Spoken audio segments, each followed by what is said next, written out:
Oh, you did. Yep. Damn you, Dan Barrett. All right, we're pre-gaming for yet another minute. Let me see here. Okay, got my name up. The Q&A box is open. In the middle of the day. What are you drinking? The Allagash wine. Okay. We totally encourage day drinking. It's all okay. Michael, when are we going to go on our holiday office party? Yeah, when do you want to go? I don't know. When's like the last day you're in the office? It's Friday. Next Friday? I'm putting it in my calendar. Yeah. Do you want to do, well, or do you want to do Thursday because you're here? I think for me it'll probably be Thursday's next Thursday. All right. I'm putting it in. Hey, Dan. Office party. Yes. How far away are you from Manhattan? 2 hours. Give or take. We'll have to talk. Yeah. Oh, all right. Secret rendezvous? No. Patty, I'm married. Please. Oh, stop it. Stop it. No, I'm going to be in the city next Wednesday. Oh, that's cool. Yeah, I wanted to see what you were up to. That's awesome. What are you doing in the city? Field trip. Field trip. Field trip. I gotta get my little beer glass. I have a client meeting, but I was trying to figure out how to do the call, and I was like, hey, you should meet me. We should do it in person as a end of the year thing. That would be fun. Right? You're probably too busy. Probably. But I know this about you. Well, think about it. We'll talk. Yeah. Oh, hi. It's noon. Hey, it's noon. Yes. Let me mute this stuff. Patty, how are you? I am well. I am You're well. Keeping it together, Dan. Yeah, how are you? That's good. I'm also well, but I don't know if I'm keeping it together. No? I just realized there's 2 weeks till Christmas. Christmas is 2 weeks to tomorrow. Yeah. Yeah. It's a little worrying. Yes. I spend all year waiting for Christmas to come, and yeah, I don't know if it's the baby or I don't know. My sleep's all messed up. My back. So we got a new mattress. It's like screwing up my back. Wait, did you say your thumb is messed up? My sleep. Oh, your sleep is messed up. Oh, okay. I said my son. My son is all messed up. Oh, his. On drugs. He's on drugs. They start so early. He's like a baby drug. They just call it pacifier. Because if you suck on this, man, you'll never cry again. And babies are all like, whoa. You could repress those emotions to cry. Peekaboo. Peekaboo is a good baby drug name. What's another good baby drug name? How's Michael today? Good. Mike, he says he's good. Hi, Michael. Phantom commentator. Yeah, right. Yeah. Get to it. Who said Right. Phantom commentator? Patty, what? Well, let me do the intro. Okay. I gotta pull up your joke list. I always forget to pull it up until the very last second. Damn it, Dan. I know. It's been a crazy day. I mean, I have like calls all day, so I just jumped off a call. Mm-hmm. Okay. Here we go. Hello, everybody, and welcome to this week's SEO and IPAs. It's a fun weekly hangout about entrepreneurship, online marketing, and more for cool people of all shapes, stripes, and colors. As always, I am Daniel Barrett here from Two Friendly Nerds. That is TWOFriendlyNerds.com, the world's friendliest web design and internet marketing company. And with me, as always, is the brains behind the operation, officially the only reason anyone ever watches the show. She is the person driving those Google Map cars. It's Patty D'Alessio from Reinvent Interactive. It is reinventinteractive.com. Patty, how are you? I am well, my friend. Cool. I'm so well. Yeah, we're gonna make it through the holidays, you and I. We're gonna do this. Oh, yeah, and I love the holidays. I was saying this before. I made a conscious decision. I was like, look, I'm like, New Year, I'm going to have some health goals. I always have health goals for myself.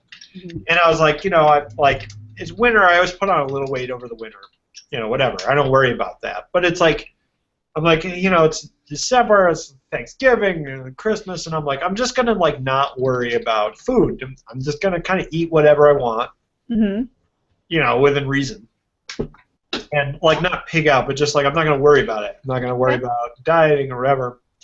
So ever since I said that, I've gained like 10 pounds.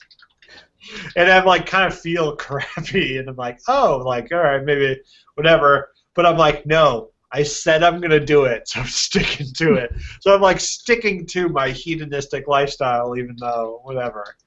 And then because I'm like, oh, it'll be a really dramatic like before and after photo after I like turn things around in the new year. So I don't know if it's that, or I mean, really, I think what it is my sleep's all screwed up because of the baby. Yeah. But I've been kind of like a little run down. It's been busy. It's been like busy and slow at the same time, business-wise.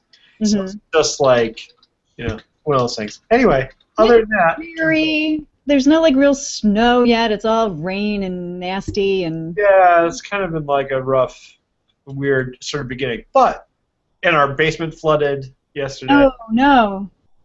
But I love the holiday season. It's my favorite time of year. I still love it. It's great. I'm excited about it. What about you? You like holidays? You like Christmas? Oh, sure. Yeah, absolutely. You do like Hanukkah or Kwanzaa or Kwanzaa? Which one do you do? We do the Christmas. Yeah. I tried to move the family to solstice. Right. No, You're like, I worship the dying sun. I did. I tried to move it up 4 days to the 21st and do the solstice thing, and then my husband was like, no, you're going to make our kids weird, and then I got over. That's true. I got voted out of the solstice thing, but I was like, I thought it'd be cool. I don't know. Well, it's like my wife was like, so what's the connection to bringing in the Christmas tree to Jesus? And I was like, there is none. That's why it's so weird. Right. I love that. And the only reason, the only reason we do any of this time of year is because of the solstice. Yeah. The reason for the season. Yeah, I don't know. So there's that. And all my hang-ups about it. So I like the holidays. Please go on. Patty, yeah. What are your thoughts on organized religion, Patty? I'm just going to stick the camera on you. Start drinking, right. Well, let's talk about your beer. Let's talk about my beer. I finally did it. I think I chatted this beer up last week. Tank 7 Farmhouse Ale. I swear. I love this beer, Dan. Well, it makes sense because it is the holiday saison. It is. Very good. Right? This beer is phenomenal. I don't know what else to say. It's my favorite. What is the deal? First of all, what makes something a saison again? And then second of all, why do you like it so much? Okay, so you know when you haven't heard of something before and then all of a sudden it's like everywhere? Yeah. Okay. Long time ago when I was in college, we used to call this the Tom Skerritt syndrome. He was like this small part actor, but you never knew who he was, and then as soon as you knew his name, you realized he was like in every movie ever. You'll have to look him up later. It was a thing. But anyway, this is now my Tom Skerritt beer, is the Tank 7. Never heard of it before. Now all of a sudden it's like everywhere. And no one is surprised that I like it. Everyone's heard about it before but me, so I'll just admittedly say I'm behind on this one. I love it. It's fantastic. It's super, super carbonated. Farmhouse ale, also known as a saison. It's a very old style beer. Not terribly high in hop, I don't believe, so it's kind of unusual for me to Is it malty? be in love with it. Not particularly malty either. Not particularly malty. This one is very carbonated, though. I mean, I can't tell you how many times I've poured it, and it's just, making a mess, and I know how to pour a beer, so it's very high in carbonation. Anyway, I love it. Goes well with food. It's my new favorite. It's about 8.5 in alcohol, and I don't know what the score is. I'll have to look it up, but I'll do that as you do yours. But anyway, seriously, beautiful. If you've never had it, try it. 2 thumbs up. And it's made. It's by Boulevard Brewing Company, and they're out of Kansas City, Missouri. Cool. Here's my friend. Here's. Well, okay, so I have for my oh, I lost the Hangout. Where'd you guys go? There you go. So I have for my beer, this is the Allagash White. Ah, yes. Allagash White, which is a wit beer, which is European for white beer. Yes. And it says wheat beer brewed with spices, clean, crisp, and refreshing, Belgian-style, bottle-conditioned. It's Yes. 5.1% alcohol, so a little light on the alcohol. Very nice, light. Yeah. Like the urine of someone that drinks a fair amount of water. Yeah. We should see if there's anything in the bottom of the bottle. A bottle-conditioned beer might have some sediment, which is always fun. Yeah? Yeah? Anything fun in there? No? I can't really tell. But then again, I've never been that sedimental. Ah, nice.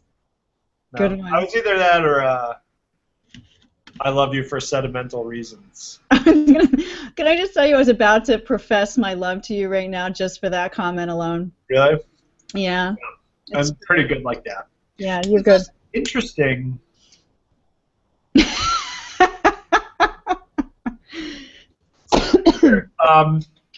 So obviously it's got that wit beer. It's very light. I like that, right? And you definitely get the wheat. I think what I'm tasting is the wheat. But so it says it's brewed with spices, and I think I'm, sort of primed to associate spiced beers with the kind of autumn beer, Christmas beer kind of thing where the spice is super heavy. This is not like that. Yeah. There's an interesting aftertaste that I'm trying to place, and I can't really decide if I think it's a combination of the spice and the wheat is a sort of very unique. Yeah. It's unpleasant, but it's not. To be honest, I thought it was going to be a little. I don't even know what to say. Like less flavory. Yeah. But it's not kind of flavored in the way that. Anyway, it's very interesting. Good. Interesting is good. I actually have a beer for you if you've never tried this one. Bell's Brewery out of Michigan? They do one of my favorite, which is Two Hearted. Oh, I remember you talking about that on the show. That's a terrific IPA. But they also do a winter white that you might enjoy. It's Bell's Winter White. Cool. Add it to the list, my friend. That and this one, Tank 7. You have to let me know what you think of this one. All right, cool. Okay. And by the way, this beer is rated, and now that I look at it, I think I discussed this last week. This is rated a 93. That's the Beer Advocate rating, and the Bros give it a 95. So it's cool.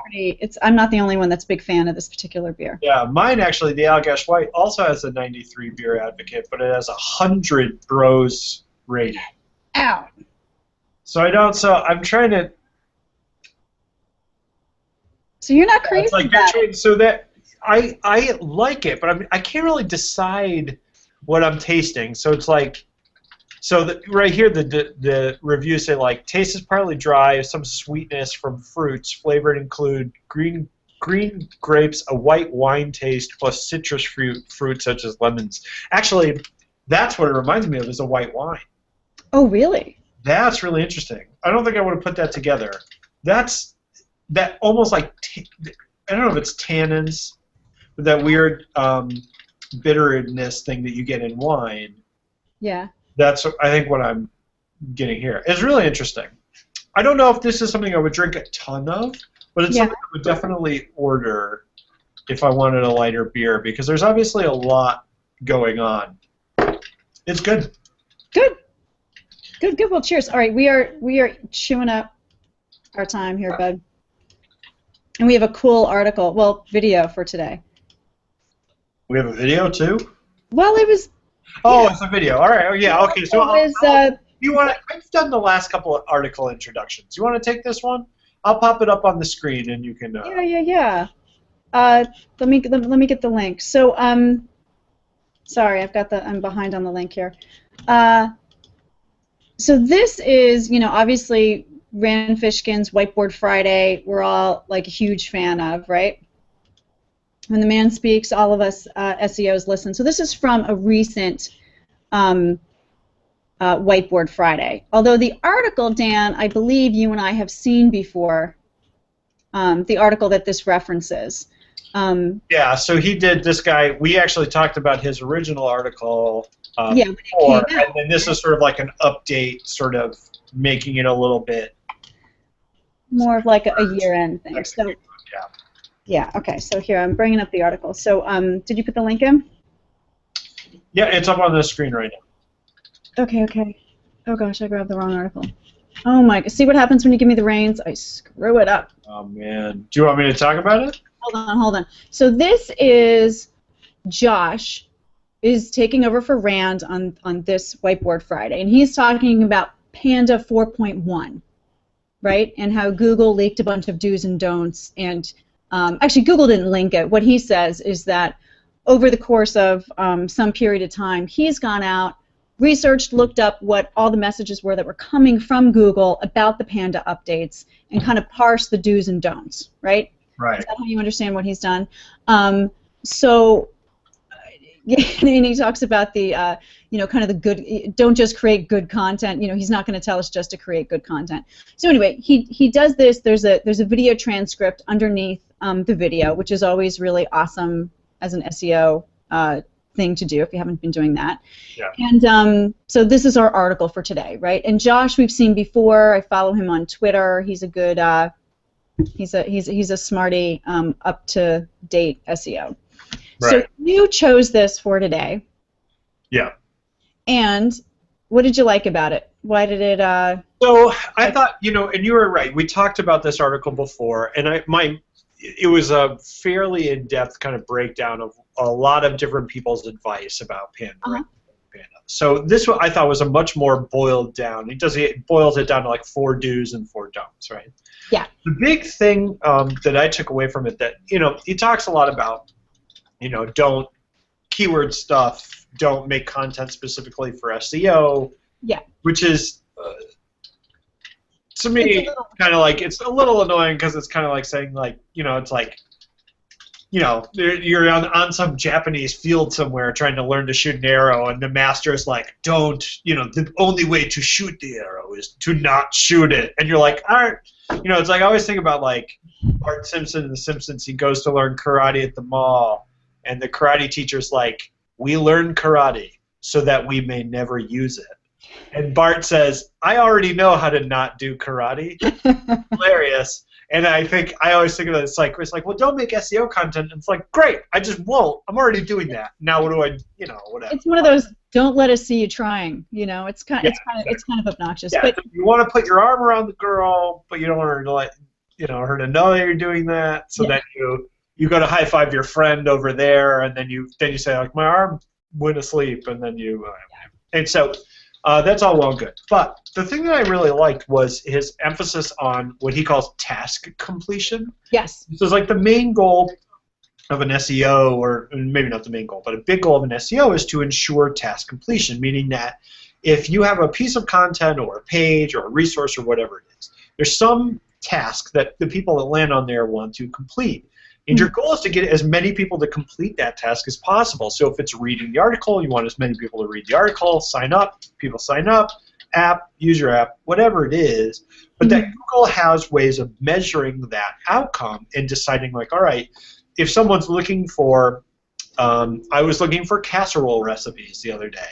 And I can, you know, I'm going into Google and I'm bouncing back and forth between pages. Google's kind of watching me and trying to see, like, all right, at what point did he actually get what he wanted to get done? And they're going to prioritize that result or that resource that allowed me to do that. And I thought that was a really cool way to think about it, because it makes things a little simpler, right? I'm making a piece of content. It fulfills some need for people. How can I get them to fulfill that need on this page? And if I do that, then Google will reward me. So I thought it was a useful way of thinking about SEO in a time when everyone tells you basically the same kind of thing he does. You do SEO by not doing it. Right. Right? Anyway, I thought that was a very useful kind of mental framework, and was the thing I largely left with this. I left this kind of piece of content largely with that. I thought it's the most valuable piece. Yeah, I thought it was good. Can you see the screen sharing I'm doing? This is the whiteboard at the end of the conversation. Okay. So I thought that was interesting. Of course, whenever I see that, so ensure task completion, it just brings up what is in the Google algorithm such that they're scoring that concept, that idea, right? So really, it would come down to you're doing something else on the page. So there's a page that Google's driven, and you're clicking on something, you're submitting something, right? You're doing some sort of time on site idea. Right. So it's interesting. Like, what do I do with that information? Like, of course, I want them to complete something. Of course, I want them to convert. Of course, I want them to view X number of pages. But to communicate that back to Google, how do we kind of like hash through that? Did you think that through, or want to give that in terms of like doing task completion and stuff? Yeah, like what does that mean to Google? How does Google think through? Well, I think largely what they must be looking at are things like time on site and then bounce rates and stuff like that. And I think the things that Google has said that they analyze, I think bounce rate is the one that they've opened with as a deal, right? And that's why we work to lower bounce rate on top of obviously the conversion implications of bounce rate or whatever. Sure. Pogo sticking is bad.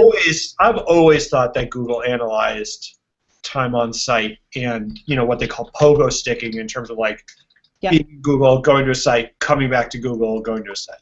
Yeah. I find it so hard to believe, even though they say that they don't.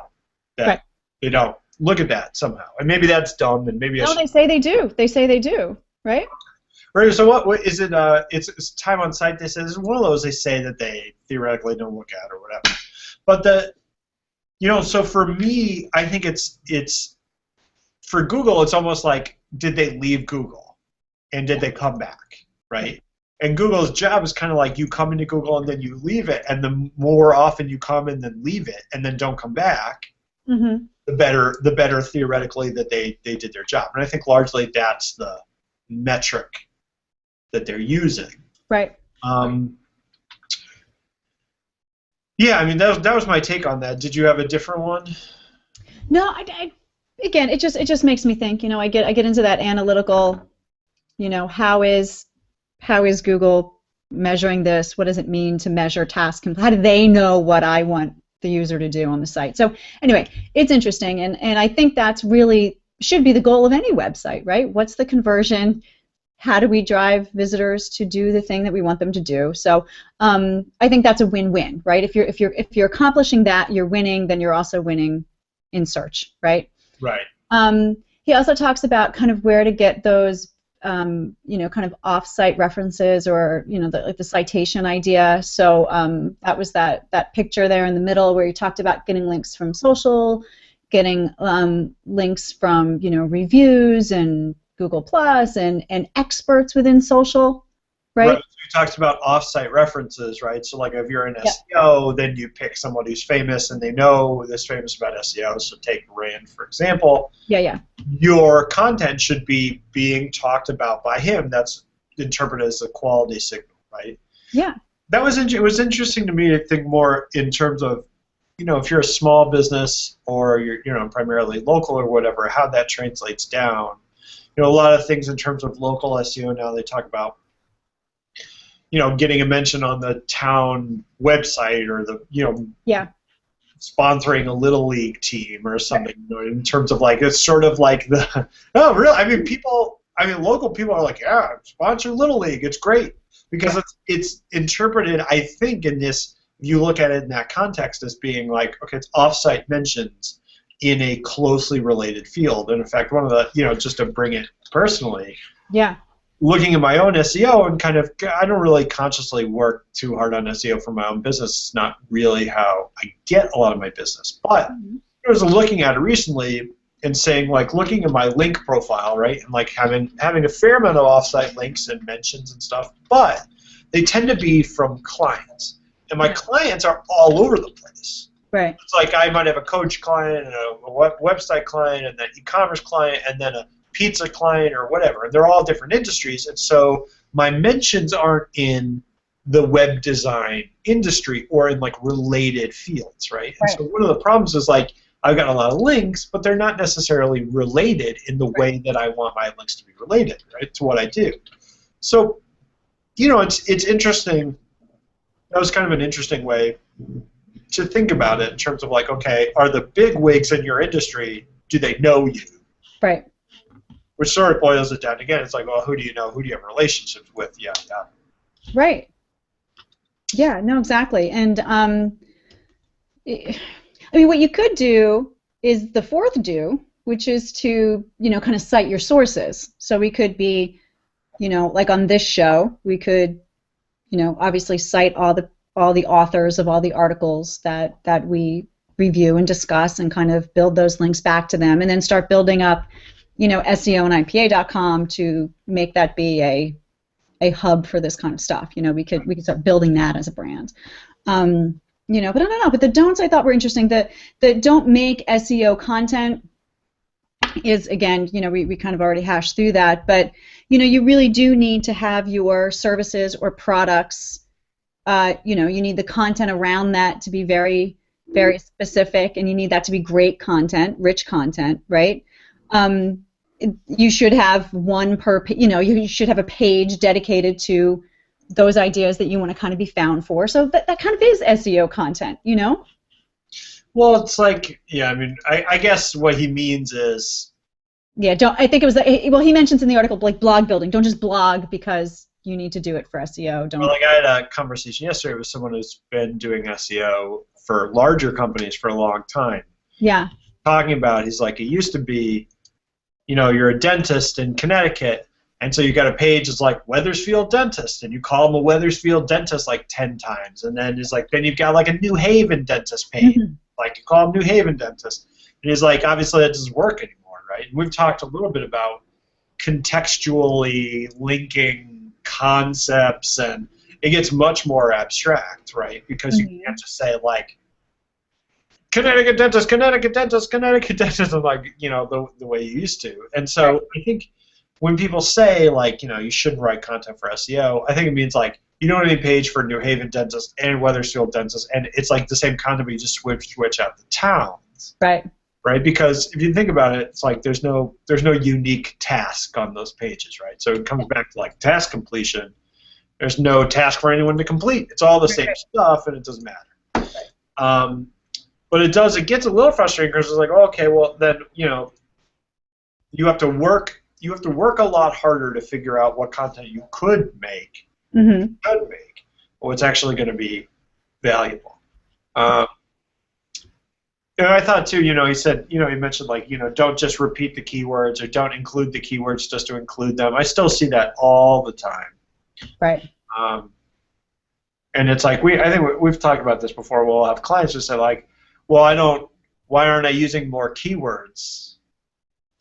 And you have to kind of explain it and be like, it's really not about that anymore. Right. But it's hard because I think for, speaking now as someone who does this as a service for clients, the keywords is something they can look at and see, and it's like they can see what you're doing, and it's obvious, and so it's almost like a proof of work. Yeah. Like I put the word New Haven Dentist in here 150 times. Yep. Yeah, it's tough, and of course Google is doing a much better job at those inferences, right? So it sees, it knows a map, it knows that this town's next to that town. You know what I mean? It's showing, giving you results in that Google map, so you're showing up in that 7-pack. So, you don't need to be as literal with those keywords, right? In some cases, especially when it comes to local. How long do you think until Google becomes sentient and then does that scene you see in every movie where it looks at all the videos of wars really quick and then just decides to wipe out humanity? With self-driving cars. Isn't there a movie with, like, Frank Stallone, cars that kill people? Mike, you know what I'm talking about? I don't know. I'm not up on my Frank. Cars, it's like Christine? No, Christine's a great movie. Hi, Michael. Long killer cars movie. Yeah, let's all sit here and watch you Google Frank Stallone movies. I don't know, but there's a top 10 killer vehicle movies list. No, stop it. Wait, we can't. Maximum Overdrive. Thank you. That's a great movie. Anyway, sorry. Oh my God, this is so wrong. That's a fantastic movie. Wait, hold on. The last don't I thought was interesting. The last don't on the list, which is interfering usage with ads. So he spends some time on video, Josh does, saying that if Google sees that your page is structured such that it's, content, big ad here, all getting in the way of usability, or, as you're kind of scrolling down the page, or, if your site is basically a bunch of ads, or if you've got enough ads in all the wrong places, you're going to kind of get dinged for that, which, okay, shouldn't be a no-brainer. I mean, it's going to be, lousy to use your site. No one's going to come back. It's going to look really spammy. But I liked that was there. I thought it was an interesting choice for one of the 4 don'ts. Yeah. I think I'll go back to his original article, which, by the way, is linked to from this article, where he gives a whole bunch of. Does he have 40-something? He has a whole lot of them. He has a whole bunch of them. But he get updated and changing it and stuff as well. Well, yeah, and it's terrific because he says he cites where he got that from, right? So he says who at Google, whether it came from Matt Cutts or someone else. He's saying why it came from Google, right? That's why it's Google leaked do's and don'ts. So kudos to that guy in that article, and bravo, Josh, we love you. So but yeah, so I'd like to go back and see. I don't know you, Josh. I don't know if I love you or not. I've never met you. Nice article, though. Nice article, though, bro. I'm all about the love today, Dan. You're all about the hate. I'm always about the hate. Hate is pure. Wrong. Anyway. Whatever. That hangout, that hate out, we could call it a hangout instead of a hangout. It's just sitting here like, I'm all love, you're all hate. You canceled your rap. Anyway, if you. Thank you guys so much for watching. It is 12:31, which means we're almost done. But if you tuned in halfway through this episode, or you want to check out any of our past episodes, you can check them out at twofriendlynerds.com/hangout. This is twofriendlynerds.com/hangout. Get all our past episodes, or you can go on the YouTubes and type in SEO and IPA. You'll find a bunch of old videos. We will be back next week, Wednesday, noon Eastern Standard Time, so if you want to join in live, that would be super cool. Follow me on Twitter at @2friendlynerds, or you can follow Patty at SEO Patty with an I. So SEI Patty with a Y. No. That's not it. Okay. Right. SEO PATTI. Yes, very good. Patty, is it true you're opening a bakery? No. Called Patty's Cakes? Patty's Cakes. It's been a thing. It's a thing with me. That's the name of all of my technology. Patty Cake? Patty Cakes. Patty Cakes phone. I'd show you, but it's taking too long. But yeah, no. Any mobile hackers out there, if you're looking to get access to a family's Wi-Fi network, username Patty Cakes. Patty Cakes iPhone. It says it right there. Yeah. No, seriously. All right, I gotta run. Patty, you are excellent as always. Patty Cakes phone. Okay, anyway, can't see it. Yes, sir. Thank you. All right. And you guys will see you next week. Thank you so much as always, and please remember, optimize responsibly. Optimize responsibly. Yeah. Cheers, everybody. Talk to you soon. Bye bye. And nice job.